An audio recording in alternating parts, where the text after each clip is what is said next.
Now see, it is date 10th October.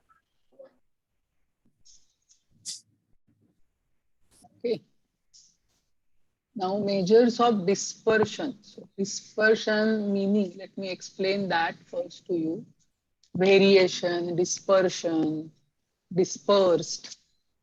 Okay. Deviation. What is the meaning of this word? Let me explain with the help of an example here. Now, suppose you are having 3 sets of observations. I've written 3 sets of observations here. Set A has these numbers. Okay. 35, 37, 34, 38, and 46. If I ask you, see, yesterday I gave this exercise in the class, data is given, you are supposed to find the mean. So what you do for finding the mean, just add them up and divide by 5. So if you add all these numbers and divide by 5, mean म्हणजेच average. Okay. So it's a mean येणार 38. You can cross check, you can verify by doing the calculation. There is another set, set B, which contains these numbers 0, 90, 45, 12, and 33. If you find the mean of these numbers, arithmetic mean, that also comes out to be 38. If I take a third set, say set C, all the observations, इथे 38, 38, 38, 38, 38, किती वेळा आला? 5 times. So very obviously त्याचा mean किती येणार? 38 येणार. Okay. Now, all the 3 sets are having same mean. आता mean हा काय असतो? Mean is one of the central, measure of central tendency. Mean काय असतो आपला? Measure of central tendency. म्हणजे काय? जसं मी सांगितलं की मॉनिटर समजा तुम्ही. मॉनिटर म्हणजे it is representative of the entire group.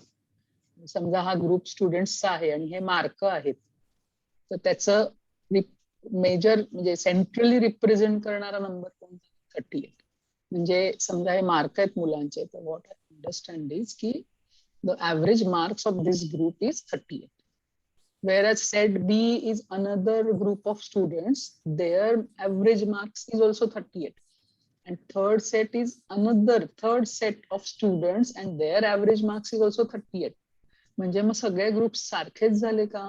त्यांचे मीन तर सगळ्यांचे सारखेच आहेत. सारखेच इन व्हॉट सेन्स की सगळ्यांचं काय म्हणतात टेंडन्सी सारखी झाली का? सेम टेंडन्सी झाली का? If you look at mean, okay, त्यांची सेंट्रल टेंडन्सी इज सेम. पण अदरवाईज टेंडन्सी सेम आहे का? मी म्हणू शकते का की सगळ्या ग्रुप्स मधले सारख्याच प्रकारची मुलं आहेत? तर C, if you look at set B, इकडे there is a student getting 0 marks and there is a student getting 90 marks also. म्हणजे ह्याचा स्पॅन बघा किती आहे. 0 मध्ये पण एक आहे आणि एक एकदम हुशार 90 मार्कवाला पण आहे.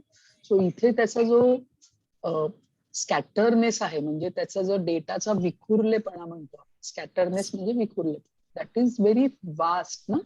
एकदम 0 आणि 90 म्हणजे 2 टोकाचे स्टुडंट्स इथे आले की नाही, ज्याला काहीच येत नाही असा पण आहे आणि जो एकदम छान परफॉर्मन्स करून 90 मार्क्स स्कोर करतो असा पण आहे. बाकी सगळे असे अधेमध्ये आहे. Whereas if you look at set ए, सगळे जवळजवळ सारखे सारखेच आहेत. 38च्या बघा आसपासच आहेत ना नंबर. 35, 37, 34, 46. म्हणजे ह्याचा जो स्कॅटर आहे, स्कॅटर म्हणजे तुम्हाला कळतं, आता मी समजा सांगितलं की 5 मुलं आहेत, त्यांनी एक छोटीशी रूम आहे, त्याच्यात बसा सगळ्या, तर तिकडे तुमचा स्कॅटरनेस एकदम कमी झाला. आणि तेच मी तुम्हाला मोठ्या एका हॉलमध्ये घेऊन गेले आणि सांगितलं आता लांब लांब उभे राहा, सोशल डिस्टन्सिंग. तर there the scatterness is much more. म्हणजे तुम्ही असे स्प्रेड झालेला आहात लांब लांब. So that is what I mean by scatter.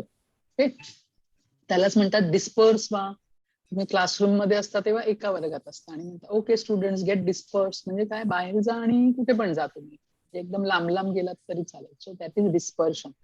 So हे जे इंग्लिश मिनिंग आहे ह्याचं, ते अशा अर्थाने घ्यायचे, scatter or dispersion. So set B मध्ये खूपच जास्त स्कॅटरनेस आहे आणि सेट सी तर एकदम सगळे सारखे, म्हणजे एकदम सारखे, सगळ्यांना सारखे मार्क. म्हणजे इथे काही स्कॅटरनेस आहे का? काय वाटतं तुम्हाला इथे स्कॅटरनेस किती? समजा मी मोजायला सांगितला स्कॅटरनेस, तर तुम्ही पटकन सांगू शकता की सेट सी ला काही स्कॅटरनेसच नाही, म्हणजे किती आहे स्कॅटरनेस? म्हणजे 0 आहे. Okay, so we have studied measures of central tendency, but at some time it is not sufficient just to know की mean किती आहे, mode किती आहे, median किती आहे. त्याचं dispersion किती आहे, or how much data is the scatterness of the data, you can say की त्याचं deviation किती आहे. म्हणजे तो जो measures of central tendency वाला व्हॅल्यू आहे, मीन आहे समजा, तर मीन पासून हे किती लांब लांब आहेत का जवळ जवळ आहेत ते पण मेजर करायचं आहे. तर इथे सेट सी मध्ये तुम्ही काही फॉर्म्युला नाही माहिती, काही कॉन्सेप्ट नाही माहिती, पण तरी तुम्ही सांगता की स्कॅटरनेस इथे 0 आहे. सो हे मेजर करायची काही मेथड्स आहेत, and that is what is coming under the chapter measures of dispersion. म्हणजेच डेटा दिलेला आहे आणि तो किती विखुरलेला आहे, किती डिस्पर्स झालेला आहे.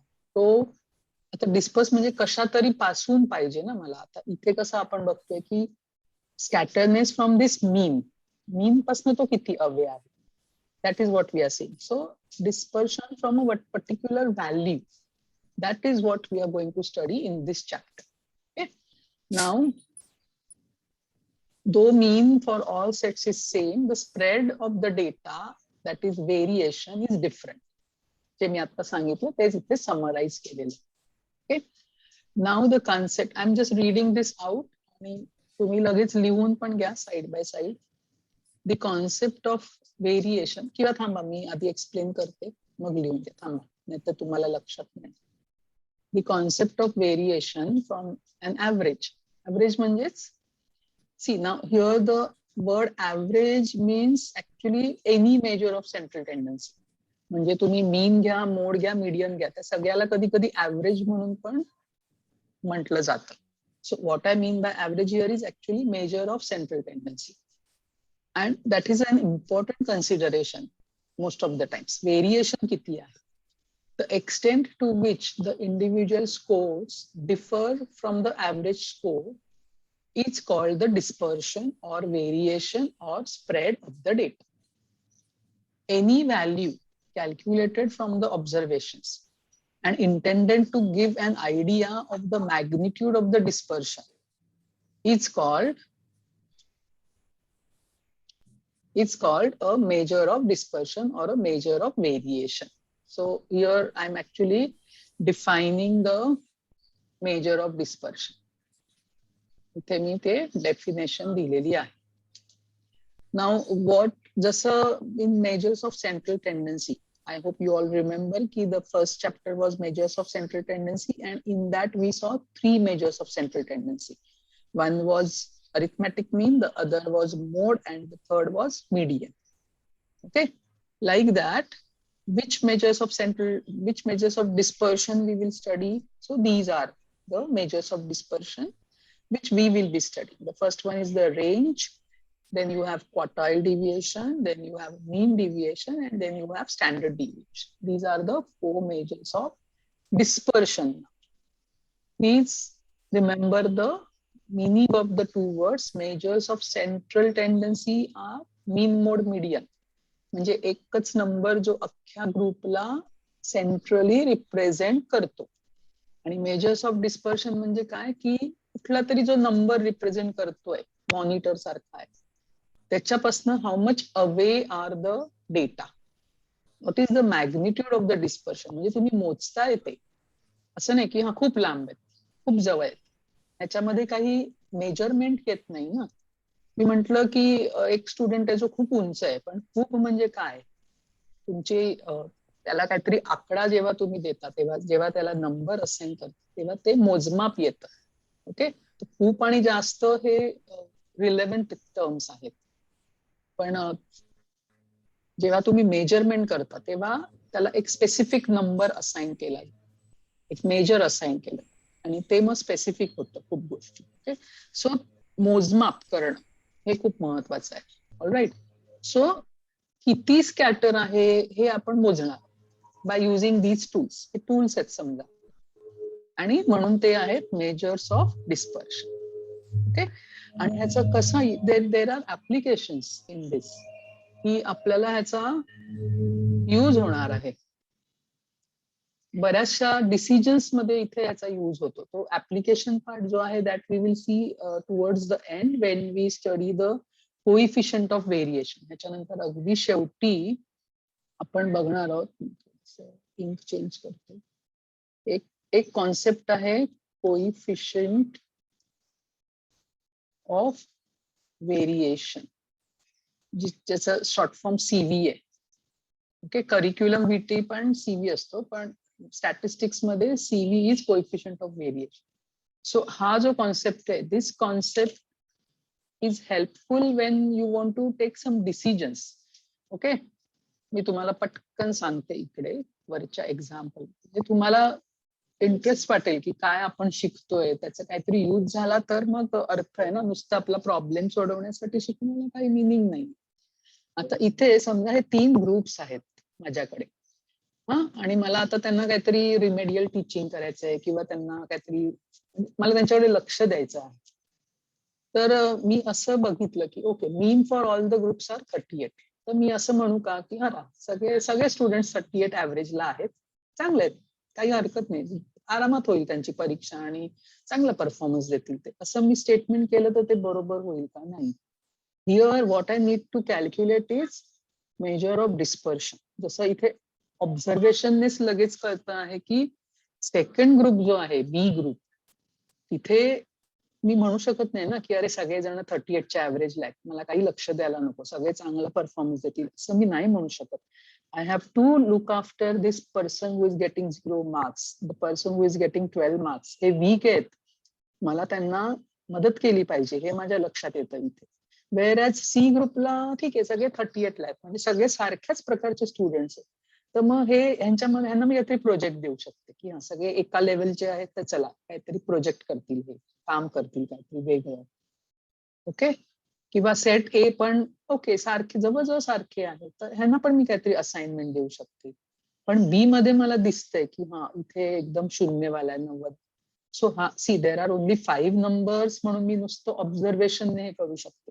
पण समजा 100 स्टुडंट्सचा डेटा असेल माझ्याकडे, तर मग हे ऑब्झर्वेशनने कसं होईल? तर मला तिथे काहीतरी कॅल्क्युलेट केलं पाहिजे आणि एक नंबर आला पाहिजे. म्हणजे जसा मीन इज 1 रिप्रेझेंटेटिव्ह, तसा मला मेजर ऑफ डिस्पर्शन काहीतरी काढलं पाहिजे. मग ते बघून मी समजेल की अरे या ग्रुपमध्ये खूपच व्हेरिएशन आहे, चला बघूया याच्यामध्ये काय आहे. Then I take some further decision. Okay, ठीक आहे, आपण पुढे जाऊया. नाही, पुढे नाही जायचं आपल्याला, आता लिहून घ्यायचंय ना तुम्हाला. एक मिनिट, रेकॉर्डिंग बंद करते. Now we will see these measures of dispersion, that is a range, quartile deviation, mean deviation, and standard deviation in detail one by one. The first one is range, which is very, very simple to understand. Okay, as I'm explaining, I think you can write it down also. It is defined as the difference between the maximum and the minimum value.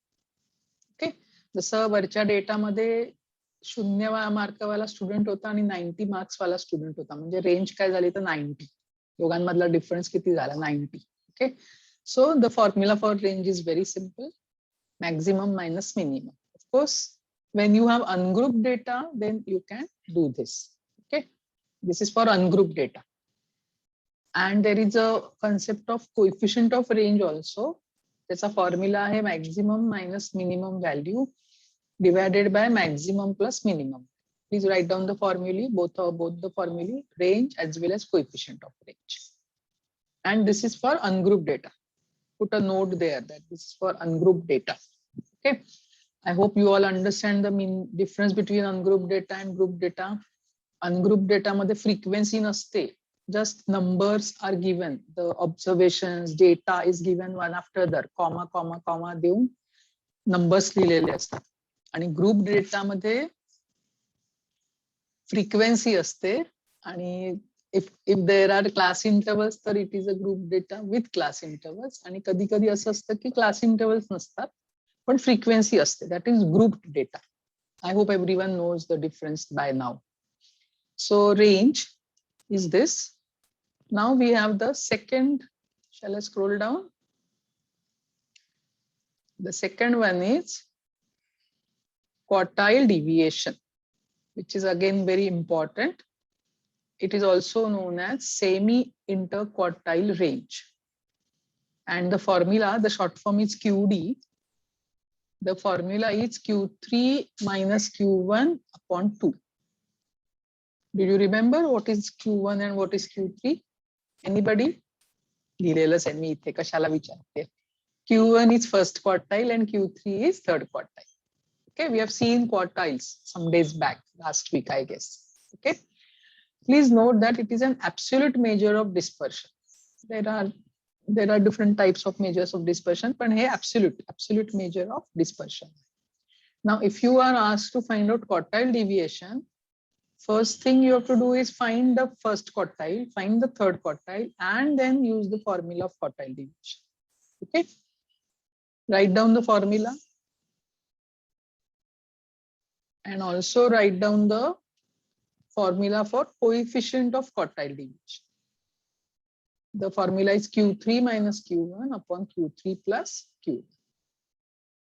Okay, and we will solve one problem on this. Of course, for ungrouped data. Ungrouped data problem खूप सोप्पा असतो, तो आपण पहिला solve करू.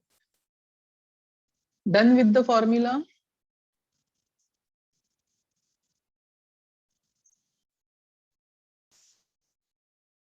Yeah, the example says calculate the quartile deviation and its coefficient from the following figures of daily expenses in hundreds of rupees of 7 students. Okay, so these are the numbers. म्हणजे याचा अर्थ झाला की hundreds म्हणजे 2 शून्याच्यावर टाकायचे तुम्ही. So 1900 is the daily expense of a student.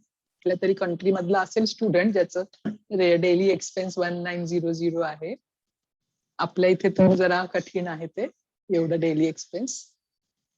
Anyway, so 19, 21, 35, 38, 26, 15 आणि 12. Okay, hundreds of rupees मध्ये दिलेलं आहे. सो मे बी कंट्री नाही, कुठल्या तरी डिफरंट इकॉनॉमिकल ग्रुप मधला स्टुडंट असतील ते. ठीक आहे.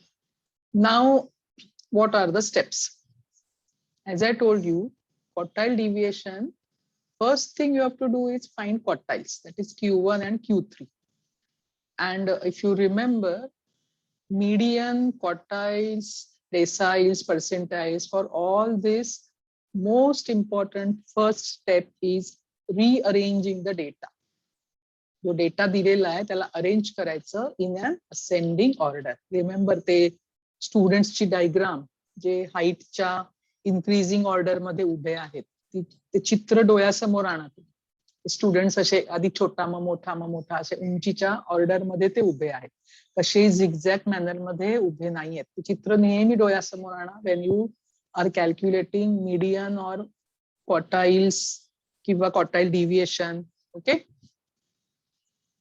म्हणजे तुम्ही विसरणार नाही की ह्याचं अरेंजमेंट करायची आहे परत. मग okay, now this is ungroup data. हा डेटा अनग्रुप्ड आहे. There is no frequency. Number of observations is 7, म्हणजे n is 7. We know that the formula for quartile deviation is Q3 minus Q1 upon 2.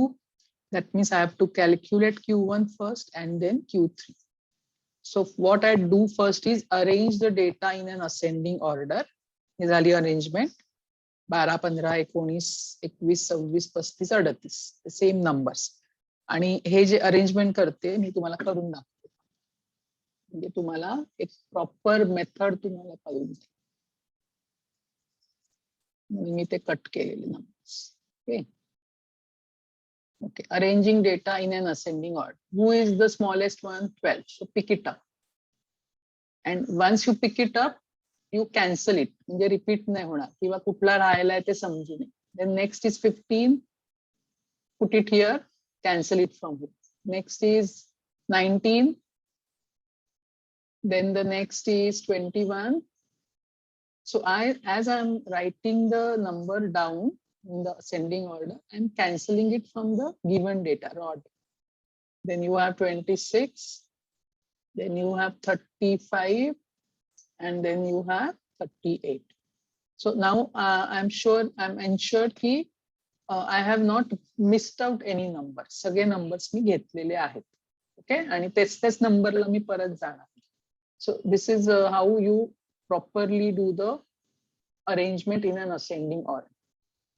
Now to find Q1, this is now ungrouped data. So for ungrouped data, if you want to find Q1, what we do is we first find n by 4.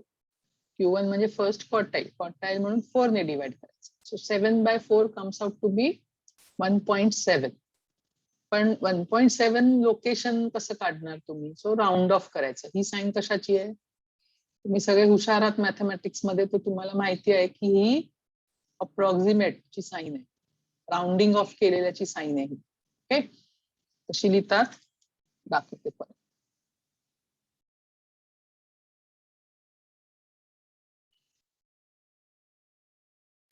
So 1.7 is approximately equal to 2. Okay, म्हणजे मला Q1 काय आहे माझा, तर n by 4th observation म्हणजे second observation. 2 नाही, परत लक्षात घ्या, 2 हा फर्स्ट क्वार्टाईल नाहीये, लोकेशन आहे. 2 हे लोकेशन आहे. सो सेकंड पोझिशनला, सेकंड लोकेशनला कोण आहे number? So second observation is 15. इथे आहे ना second observation. So what is Q1? It is 15. Now you want to find out Q3. Now to find Q3, we find 3n by 4. बघा, what is Q3? Third quartile. या नावामध्येच formula आहे त्याचा. So quartile, so you divide by 4, आणि third आहे म्हणून you multiply by 3. So you find 3n by 4, which is 3 times 1.7, which is 5.1, which is approximated to 5. तुम्हाला सगळ्यांना अप्रॉक्सिमेशनचा rule माहितच असेल. ओके, 1.7 चं 2 होतं, पण 5.1 चं 5 होतं. So Q3 is 5th observation. 3n by 4th observation बघा मी कसा लिहिलेला. So that is 5th observation. आणि 5th ऑब्झर्वेशन कसं बघायचं? So go back to the data. पहिला, दुसरा, तिसरा, चौथा आणि हा 5वा. सो 5th लोकेशनला कोण आहे? 26. So Q3 is your number 26. This is clear. Now you come to the formula of quartile deviation, Q3 minus Q1 upon 2. Substitute and you get the answer 5.5. Okay. Please remember, हे जे Q1, Q3 आहेत हे ह्यातलेच असतात. Okay, हे ह्याच्यामधलेच कुठेतरी मध्ये अधे असणार आहे. नॉट एक्झॅक्टली, पण जवळपास त्याच्या रेंज मध्ये. डिव्हिएशन हे वेगळी गोष्ट आहे. डिव्हिएशन म्हणजे हा जो क्वार्टाईलची व्हॅल्यू आहे ती किती अवे आहे ह्याच्यापासून. म्हणजे तुमचा जो नंबर आहे, एक सेंट्रल नंबर आहे, तो किती अवे आहे, त्याचा स्कॅटर किती आहे, त्याचं हे मेजरमेंट आहे. So the answer for quartile deviation और कोएफिशिएंट ऑफ क्वार्टाईल डिव्हिएशन और any measure of central tendency, any measure of central tendency need not be and will not be from the range. हे लक्षात घ्या. मी measures of central tendency शिकवताना सांगितलेलं की ह्याच्यामधलंच असणार ते. But now we are studying measures of dispersion. So any measure of dispersion, range, quartile deviation, standard deviation, mean deviation, हे वेगळे आकडे असणार आहे. हे डिस्पर्शन सांगणार आहे तुम्हाला. ओके, त्यामुळे ते ह्याच्यातलेच असतील असं नाहीच, म्हणजे ह्याच्यातले नसणारच आहेत. इथे कधी कधी you know sometimes you have the values in thousands. Okay, पण डिव्हिएशन हे तेवढं नसणार आहे. डिव्हिएशन म्हणजे किती लांब लांब आहेत त्याचं मेजरमेंट आहे. Okay, so please remember that. म्हणून असं समजू नका अरे 5.5 ह्याचं कसं आलं, नाही, हरकत नाही, याचा काही संबंध नाही. So the quartile deviation, the calculation part everybody understood, comes out to be 5.5. and you have a coefficient of quartile deviation. That's a formula Q3 minus Q1 upon Q3 plus Q1. Just substitute and you get the answer as 0.26. Okay. So right now I'm focusing only on calculation part of the different measures of variations, measures of dispersion. Application part आपण थोडा नंतर बघू. दिस is clear. आता हा problem व्यवस्थितपणे लिहून घ्या आणि समजून घ्या. Okay. Now the second example, we are having the group data with class intervals. इथे F दिसला की तुम्ही समजून घ्यायचं की it is a group data. आणि क्लास इंटरवल्स दिसतात का? कुठे आहेत क्लास इंटरवल्स? X आहे. सो इट इज डेटा आहे हा group data without class interval. हा जो एक्झाम्पल आहे हा. Okay. Now I have to find out quartile deviation. त्याचा हा फॉर्म्युला आहे. इथे लिहिलंय मी. This frequency distribution table is group data without class interval. परत लिहिलंय. क्वार्टाइल डिव्हिएशनचा formula Q3 minus Q1 upon 2. परत आला. So we need to find Q1 and Q3. So to find Q1 and Q3, we have to first find less than CL. See, when you are doing ungrouped data, तिकडे तुम्ही arranging the data in an ascending order जे करता, तसंच काहीसं हे आहे, but here it is in the way of less than cumulative frequency.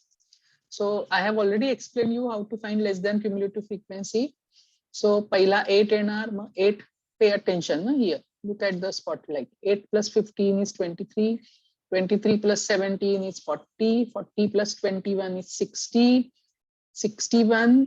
61 plus 30 is 91. 91 plus 23, 114. 114 plus 15 is 129. 129 plus 8 is 137. 137 plus 3 is 140. तर बघा कसं ऍडिशन करत गेलेले आहे मी खाली खाली सारखं. So the final value is 140. That means capital N, number of observations is 140.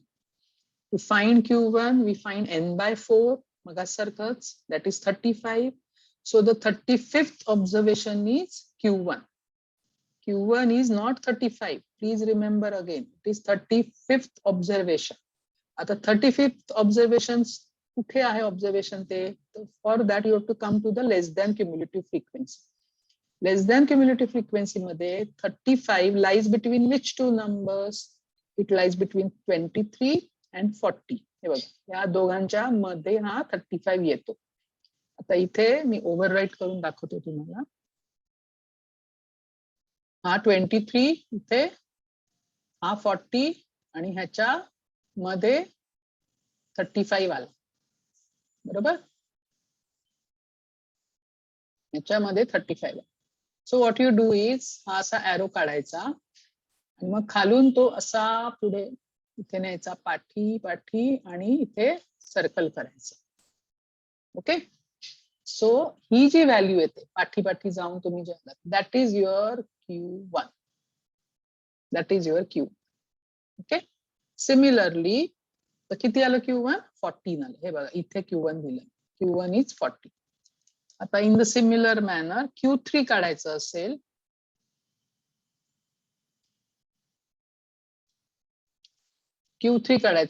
तर what do I calculate? 3n by 4 which is 105. तर 105 कुठे ते बघायचं. It is between 91 and 114. मग हा बघा पर्पल एरो असा घ्यायचा आणि इथून असं शिफ्ट करून इथे यायचं आणि सर्कल करायचं. हा नंबर कोण झाला तुमचा? This is your Q3. So Q3 is 105th observations, which is 70.